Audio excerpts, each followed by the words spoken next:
Diploma engineering বা polytechnic এই কোর্সটা কি খুব কঠিন? পড়াশোনা করা খুবই চাপ? এটাই হচ্ছে আজকের ভিডিও টপিক। তো তোমাদের সকলকে ওয়েলকাম টু বাংলার ব্যাকবেঞ্চার ইউটিউব চ্যানেলের নতুন একটা ভিডিওতে। যেহেতু এখন 2025-এর যে অ্যাডমিশন প্রসেস, যে ফর্ম ফিল আপ চলছে, যে এক্সপো এবং ভোকলেট, তো এই ফর্ম ফিল আপ তোমরা অলরেডি অনেকে শুরু করে দিয়েছো। তো এখন তোমাদের মনের মধ্যে অনেকেরই কোশ্চেন যে পড়াশোনা তো করবো, কিন্তু কেমন, খুবই কি টাফ না ইজি, কেমন হবে? তো সেটা নিয়ে এই টপিকে আজকে ভিডিওটা বানাচ্ছি, যাতে তোমাদের একটু বুঝতে সুবিধা হয় যে ডিপ্লোমা ইঞ্জিনিয়ারিং বা পলিটেকনিক করতে গেলে কেমন কি পড়াশোনা করতে হয়। দেখো, প্রথমে বলবো যে ডিপ্লোমা ইঞ্জিনিয়ারিংটা কিন্তু মাধ্যমিক লেভেল, মানে মাধ্যমিকটা হচ্ছে মিনিমাম কোয়ালিফিকেশন। তোমরা যারা ফার্স্ট ইয়ারে ভর্তি হবে, মাধ্যমিক পাস করলে তোমরা ফার্স্ট ইয়ারে ভর্তি হতে পারবে। এটা হচ্ছে মিনিমাম কোয়ালিফিকেশন এবং 15 বছরের প্লাস থাকতে হবে। আপে কিন্তু কোনো এজ লিমিট নেই। তো এই যে মাধ্যমিকের পরেই কলেজ, ডিপ্লোমা ইঞ্জিনিয়ারিং কলেজ, তো সাডেনলি একটা হাই স্কুল থেকে তোমরা কলেজে চলে যাবে। অনেক স্টুডেন্টের একটু নার্ভাস লাগবে যে 10th পড়ছি তারপরে কলেজে চলে যাচ্ছি। তো সেরকম কোনো ব্যাপার না, অনেক স্টুডেন্ট থাকে যারা মাধ্যমিক পাস করে আসে। তো মাধ্যমিক পাস করার পরে ডিপ্লোমা ইঞ্জিনিয়ারিংয়ে সাধারণত কি পড়ানো হয়? দেখো, ডিপ্লোমা ইঞ্জিনিয়ারিংয়ের বেসিকটা হচ্ছে, মানে যে কোনো সাবজেক্ট নিয়ে তুমি পড়ো না কেন, যে কোনো ব্রাঞ্চ নিয়ে পড়ো না কেন, সেখানে সায়েন্সের জিনিসপত্র তোমাকে প্রথমে শেখানো হবে। মানে ফার্স্ট ইয়ারের ফার্স্ট সেমিস্টারে ম্যাথ, ফিজিক্স, কেমিস্ট্রি, ইংলিশ, এই সাবজেক্টগুলো কিন্তু তোমাদেরকে পড়ানো হবে। এবার তোমরা ভাবতে পারো যে আমি তো ম্যাথে ভালো না বা ফিজিক্সে ভালো না। এটা হতেই পারে, কোনো ব্যাপার না। দেখো, ব্যাপারটা হচ্ছে এই ডিপ্লোমা ইঞ্জিনিয়ারিংয়ে অনেক ক্যাটাগরির স্টুডেন্টরা ভর্তি হয়। যেমন অনেকে আছে যারা মাধ্যমিক পাস করে যায়, অনেকে আছে যারা 11-12 সায়েন্স নিয়ে পড়াশোনা করার পরও ডিপ্লোমা করতে যায়, আবার অনেকে আছে যে আর্টস ব্যাকগ্রাউন্ড থেকে আছে, ঠিক আছে, যারা ফার্স্ট ইয়ারে ভর্তি হয়, আবার ভোকেশনাল থেকেও আছে। আবার অনেকে আছে college, normally BA college pass করার পরেও আবার ডিপ্লোমা ইঞ্জিনিয়ারিং করতে আসে। কারণ অনেকে বুঝতে পারছে যে নর্মালি বিএ পাস করে এখন আর জবের সেরকম অপরচুনিটি পাওয়া যাচ্ছে না, তাই অনেকে পলিটেকনিক করতে আসে। এটা কিন্তু বাস্তব কথা। তো পলিটেকনিক করতে গেলে যারা সায়েন্সের স্টুডেন্ট আছো, 11-12 সায়েন্স নিয়ে পড়েছো, তোমাদেরকে বলবো যে মানে ফার্স্ট সেমিস্টারে যেসব পড়ানো হবে, তোমরা যদি 11-12 ভালো করে পড়াশোনা করে থাকো, তাহলে তোমাদের কোনো অসুবিধা হবে না। কারণ ফার্স্ট সেমিস্টারে তোমাদের সেই বেসিক সায়েন্সটাই পড়ানো হয়, ম্যাথ, ফিজিক্স, কেমিস্ট্রি পড়ানো হয়। তো তোমাদের সেরকম কোনো অসুবিধা হবে না। কিন্তু যারা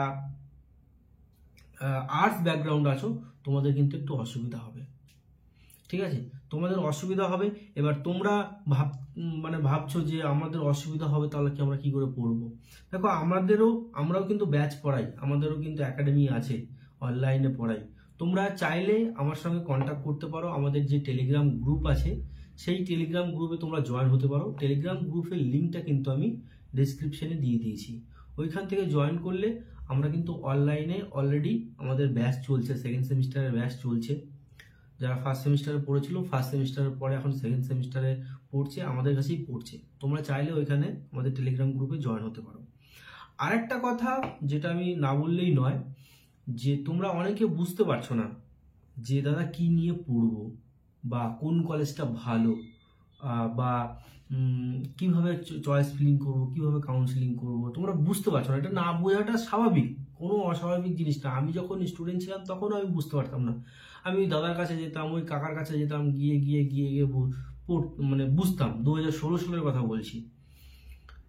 তো এখন তো মোবাইল হয়ে গেছে হাতে, তোমরা অ্যাভেলেবেল ভিডিও পাচ্ছ।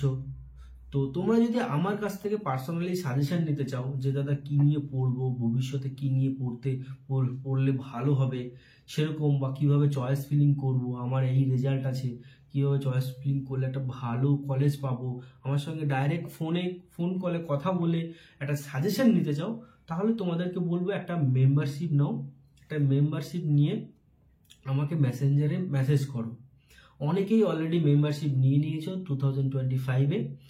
তো এখনো অবধি তোমরা যদি এরকম কেউ থেকে থাকো যে আমার সাজেশন চাইছো, তোমরা আমার সঙ্গে কথা বলতে চাইছো, তো আমার চ্যানেলে যে নামের পাশে একটা জয়েন অপশান আছে, সেই অপশানে তোমরা ক্লিক করলে মেম্বারশিপের অপশানটা আসবে। মেম্বারশিপ নিয়ে 89 রুপিস দিয়ে মেম্বারশিপ নিতে হবে তোমাদের। নিয়ে আমাকে ডেসক্রিপশনে আমি ফেসবুক অ্যাকাউন্ট দিয়ে দিয়েছি, ওইখানে আমাকে মেসেঞ্জারে তোমরা মেসেজ করো যে দাদা আমি মেম্বারশিপ নিয়েছি।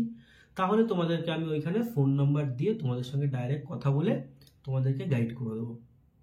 এ টু জেড এই ফর্ম ফিল আপ থেকে শুরু করে চয়েস ফিলিং, কাউন্সিলিং, কীভাবে কী করতে হবে, কীভাবে ডকুমেন্টস বানাতে হবে, এ টু জেড তোমাদেরকে কিন্তু আমি গাইড করে দেবো।